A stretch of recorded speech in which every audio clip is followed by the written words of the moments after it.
Welcome to Our Grace family. We're so glad you could join us today. I'm Reverend Steve Millar, a minister here at Grace Cathedral, and this is my lovely wife, Kathy. Tomorrow is Veterans Day, a day to honor the brave men and women who have served our country. We recently invited some local veterans to share their powerful stories of how God sustained them through the trials of war. We hope these stories bring encouragement to other veterans who may be struggling and remind them that they are not alone. We also have a special testimony from one of our own Grace Cathedral members, a veteran who will share how God has helped him overcome the challenges of the after effects of war and how he found lasting hope in Jesus Christ. Let's begin with the incredible story of an Army veteran who served in Operation Desert Storm and experienced God's protection during a humanitarian mission in Somalia. My name is Bernard Gobrugge. I was in the U.S. Army from 1980 to 2000, attained the rank of Sergeant First Class. My two major conflicts in that 20 years was the Gulf War and the humanitarian mission of Somalia. So I grew up in North Hill, Akron, and I came from a kind of a poor family. We really didn't have a whole lot, and college just wasn't on my mind or even an option. And so I said, well, let me go ahead and join the military. And my whole family was Navy, so I decided to be different. Didn't want my dad keep telling me what to do. So if I joined the Army, he would have no idea what the Army is all about. And I actually did that. So I was only graduated for 11 days and went into the Army. And I can tell you it was an experience. Out of that 20 years, 13 years overseas total, 10 years in Germany, had a year in Korea, only a couple of bases here in the United States. So I came into the Army as a diesel mechanic, and it was actually power generation, equipment repair, and light wheel vehicles. So when this first started, you had Operation Desert Shield, which that was the purpose of that was to protect Saudi Arabia from the Iraqis, and then Desert Storm was to get the Iraqis to leave Kuwait and go back to Iraq. I went with my battalion, and they put me in charge of all the maintenance logistics. A lot of paperwork involved. You know, Germany's a whole different country compared to Saudi Arabia, Kuwait, and Iraq. So they really didn't know what to expect. You know, a lot of our equipment had a lot of issues because of the sand, which we weren't used to. It was just, you know, something else, you know. Seeing some of my friends, you know, they didn't make it, you know, and I always wondered, how do I get through it? You know, I did a lot of praying, I can tell you that. It was just so many things going on in such a short amount of time. I was in Desert Shield. I was supposed to go back to Saudi Arabia, which means I had to go from Kuwait back through Iraq. I did not go because I was up all night on radio duty, so someone else drove my vehicle, and me and the captain, we became really good friends. And he ended up driving over a cluster bomb unit, which was actually one of our own explosives, and he died almost instantly.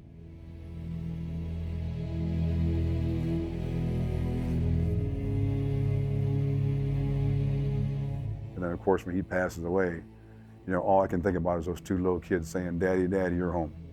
And now he's not home. It's just something, you'll just never forget it.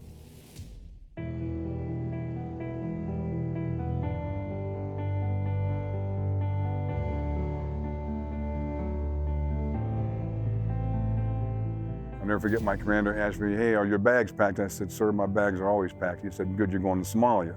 We got off the plane and they said, "Lock and load your weapon," and I was very shocked. I'm like, wow, this must be a pretty hot area.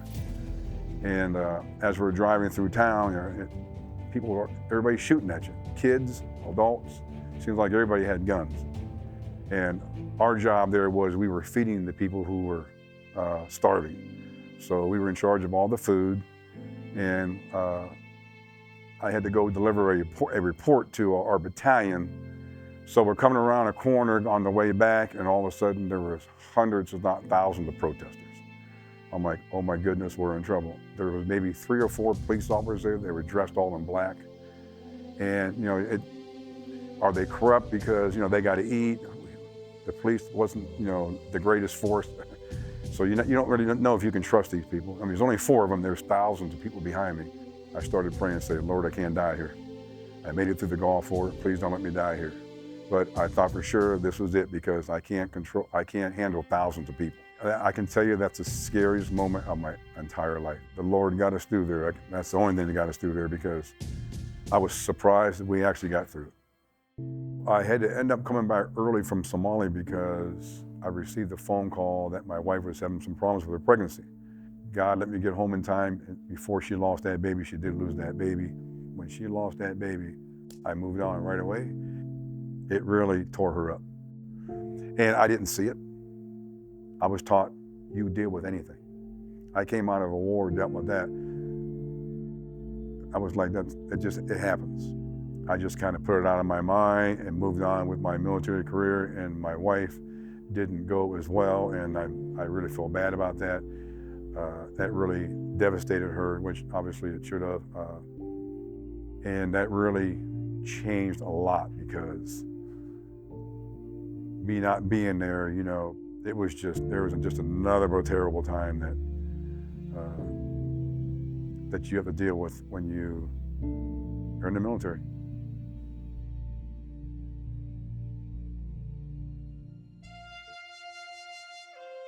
Finally had my first child after all these years, and I said, well, if I retire at 20 years, my daughter will start school that following September. I think the Lord helped me make that decision that it was time for you to hang up the hat, take care of the family, and that's exactly what I did. For me, having faith in God got me through everything. So spending that 20 years in the Army, lot of sacrifices, but I would do it again. It was worth it because I feel that I am a part of a big, all the 5 branches, that we are keeping America safe and our interests overseas. A lot of veterans out there, should never be ashamed of having a mental health issue. PTSD is an example. That is not a good thing to be trying to deal with on your own. You think you need help? There's so many ways you can get help. We've got something called the Veterans Service Commission here in Akron, Veterans Administration, for your medical needs. You come to a VFW, American Legion, never deal with any health issues that on your own.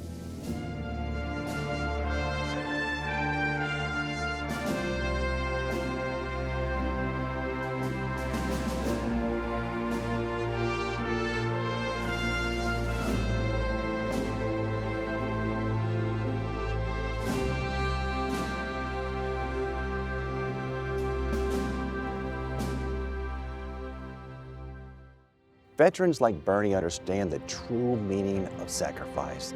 They have faced danger in the trenches, carried out covert missions on nuclear submarines, and mourned the loss of their brothers and sisters in arms.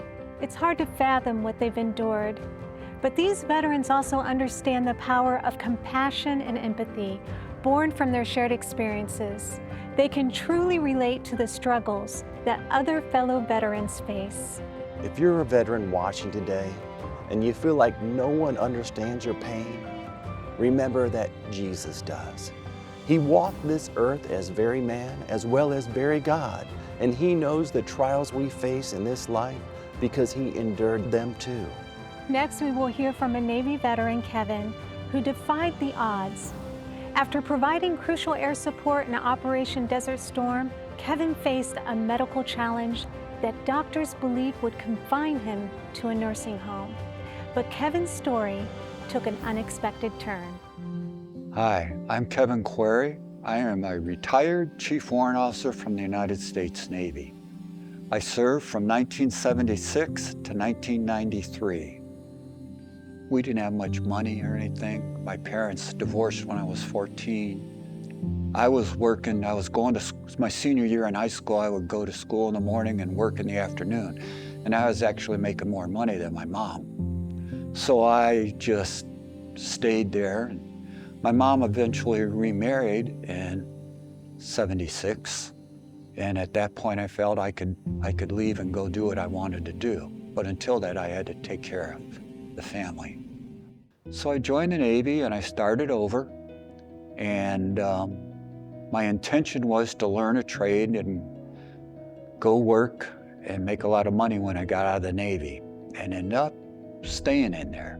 I worked as a nuclear power plant operator, and I worked down in the reactor plants and the engineering plants, and that was my job.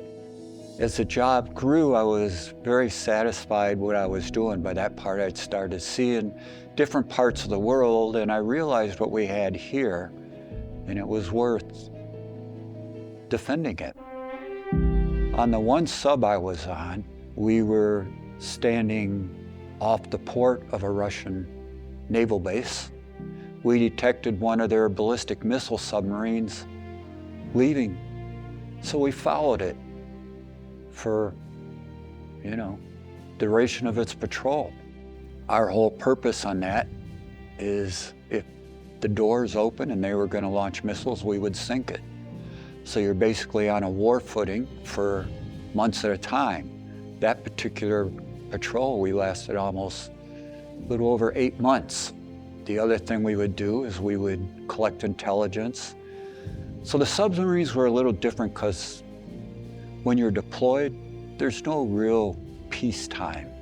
It's a stressful environment. You trust everybody to know what they're doing. I made Chief Warrant Officer, and that took me out of submarines because there's no chief warrant officers on submarines. And they sent me to a carrier, the USS Nimitz. On the carrier, we went up for Desert Storm. Our big job up there was air support. The thing about Desert Storm, I guess it's different, is it's highly visible. Everybody knows what you're doing. There's people getting hurt. There's actual combat going on land. People are getting hurt by it. The espionage stuff, the risk is there, it's intense, but people aren't getting hurt. The only time I really had a real conflict with morality when I was on the second sub. That submarine is designed to kill millions and millions of people. I mean, that's a lot to think about. And do you really want to be part of that? I did my job and I did it, but I never went back to another one. To me, it was very conscionable. It wears on you knowing what you're doing, to have that on your conscience. That's why you would wish that kind of stuff doesn't exist. But as long as we have evil in the world, it's got to, because you have to protect yourself. They call it the Gulf War syndrome. It is caused by something that happened over there. 2/3 of the people over there came down with it. And it manufactures, it attacks your immune system. To this day, I still go through that. But it really came to a head in about 2015. Actually, one really good friend, I used to walk the dog with her, and she noticed I wasn't walking my dog. Came over and checked my place out and found me passed out on the floor in my living room. When I woke up, I had 2 big scars on the top of my head and had been through brain surgery, double craniotomy. And they told me I was going to have to go in assisted living probably. I had to learn how to talk. I had to learn how to walk. I had to do everything all over. I was like a baby. I did that, and I attribute it to good friends, family, but something else was involved too, the big guy upstairs, because, I beat all the odds, and I'm glad I did. And I live a fairly healthy life today. I still have my limitations, but I have no complaints. A lot of people worse off than me. So I just believe that there's somebody watching over you, and for sure they've watched over me, because there's no rhyme and reason I'm doing as well as I'm doing right now. And I believe somebody, they help. They lay their hand on your shoulder and they lift you up.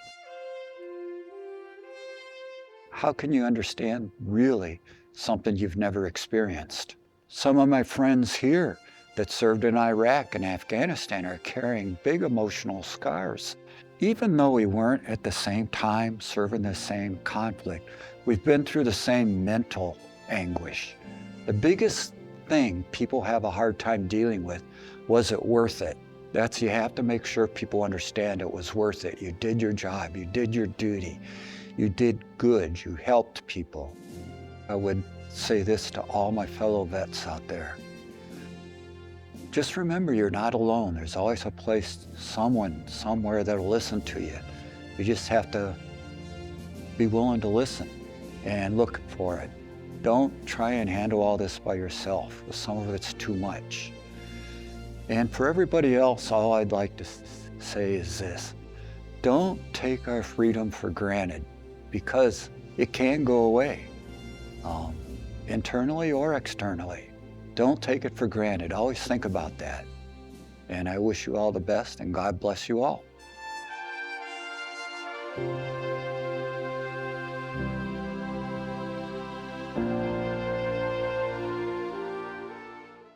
Kevin spoke about someone watching over him. Just as God cares for the sparrow, He cares even more deeply for us.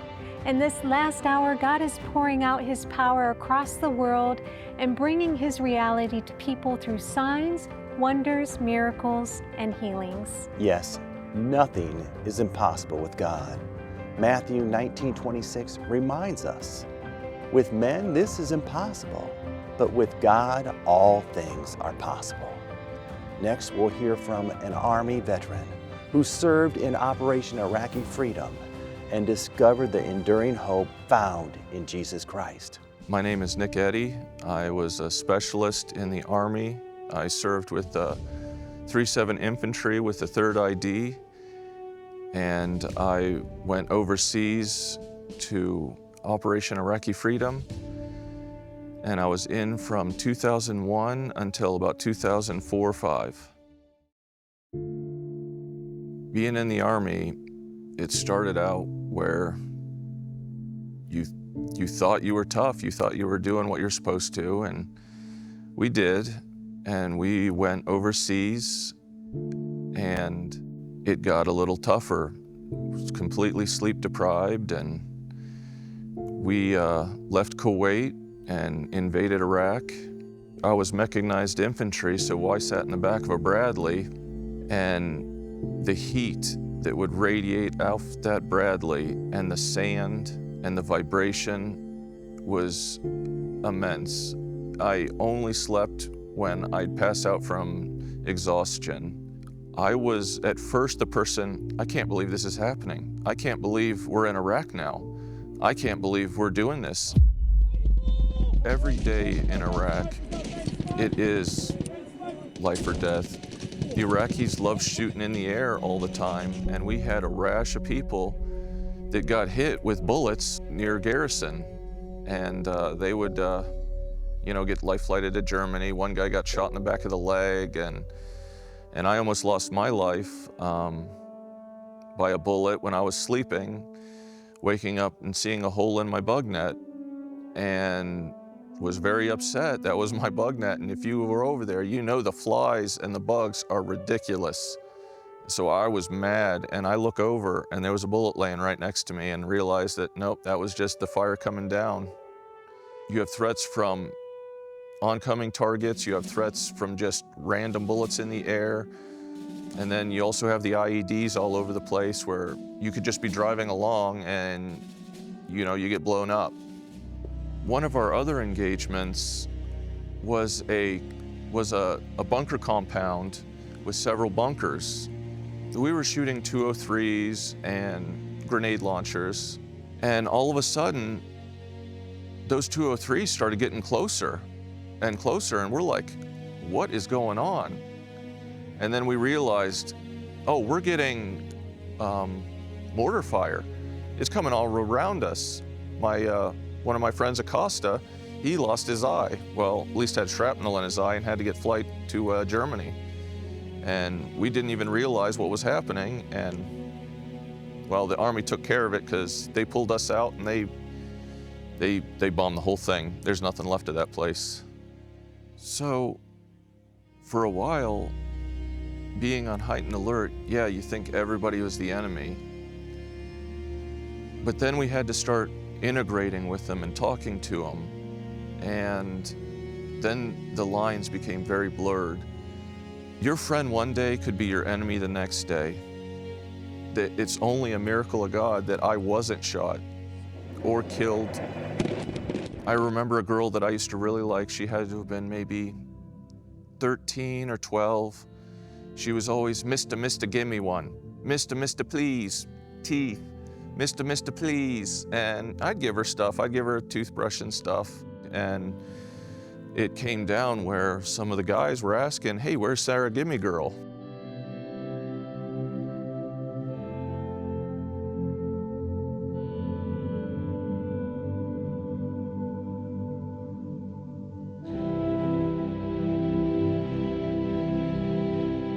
Because she was friends or hanging out with the soldiers. And it hurt me because she was always at my gate and someone to talk to.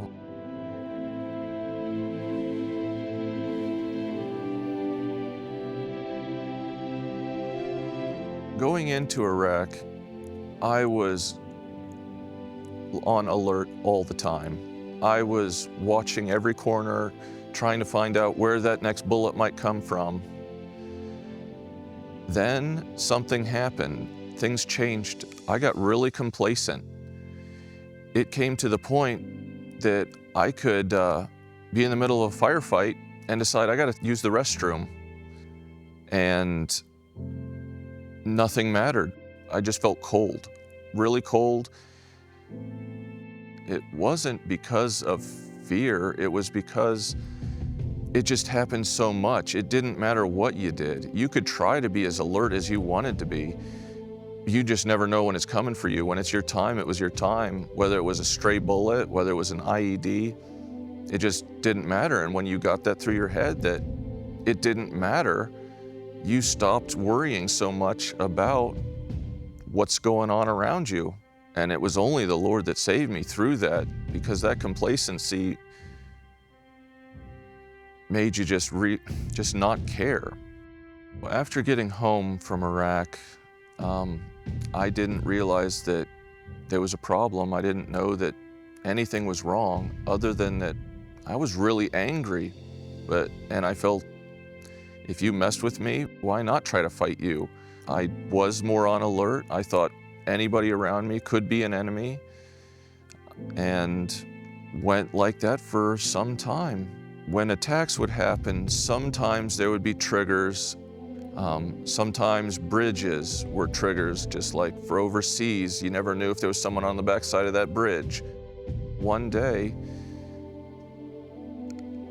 I'm driving and my heart feels like it's missing beats, like I'm having problems. Get to the hospital and find out that no, I'm just having anxiety attacks.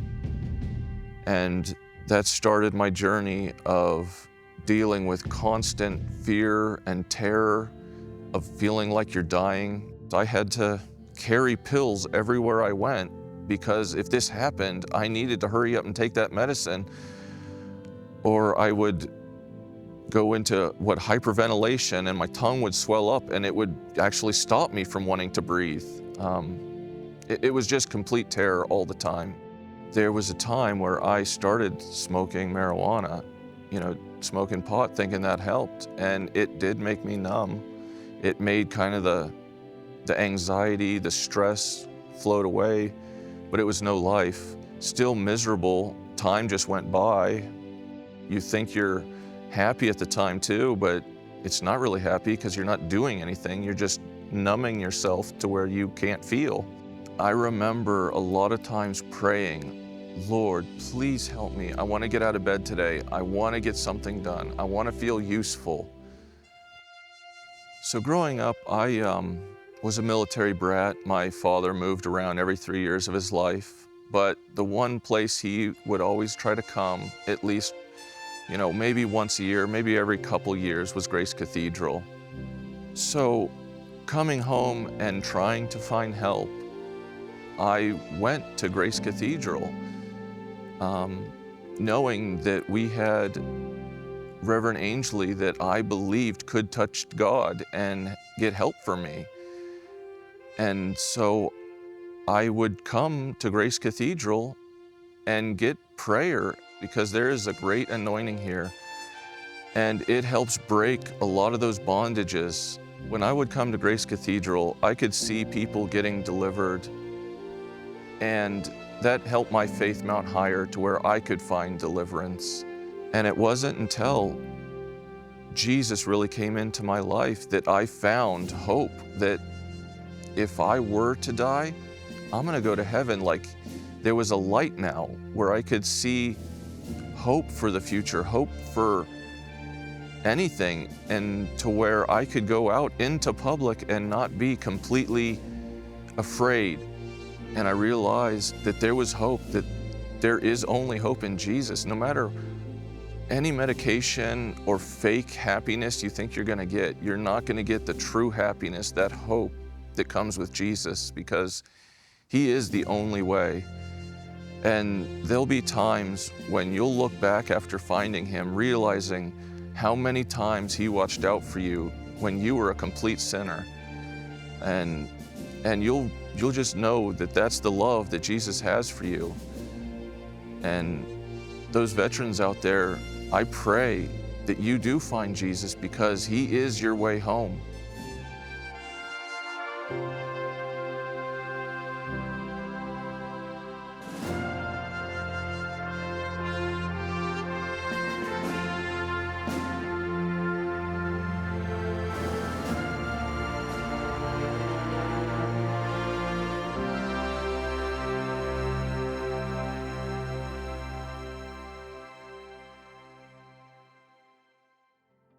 True hope in this life can only be found in Jesus Christ. Jeremiah 17:7 says, "Blessed is the man that trusteth in the Lord, and whose hope the Lord is." This Veterans Day, let's commit to remembering our veterans and to pray for them daily, for they have made many sacrifices to preserve our freedom. Even though many of our soldiers return home safely, they often carry hidden burdens. The pain of losing comrades, the invisible wounds of PTSD. Some struggle daily with the things they've witnessed and experienced and need divine love and peace that only Jesus can provide. No matter what you're going through, friend, Jesus is the answer. He is closer than a brother, a friend who understands. He came to bring healing to our bodies and minds, to mend broken hearts, and to set our souls free. That's what He wants to do for you today. But healing begins on the inside. Pray with me now to accept Jesus Christ into your heart. Say, "Oh God, save my soul. Forgive me for my sins. Come into my heart, Jesus.